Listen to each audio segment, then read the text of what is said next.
లూకా శుభవార్త 6వ అధ్యాయము 33వ వచనం నుండి 39వ వచనం వరకు.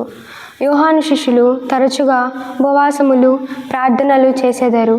అటులనే పరిసయ్యులు శిష్యులను చేయుదురు.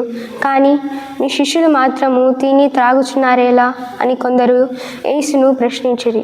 అందుకు యేసు, పెండ్లి కుమారుడు ఉన్నంత వరకు విందునకు వెళ్ళిన వారు ఉపవాసం చేయుదురా?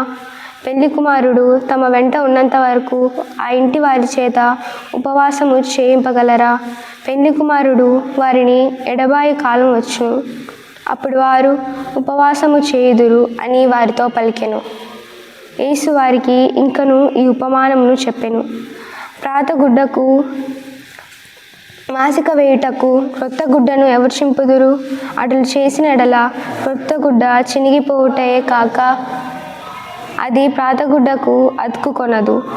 అట్లే కొత్త ద్రాక్షారసమును పాత తీతులలో ఎవరునూ పోయరు.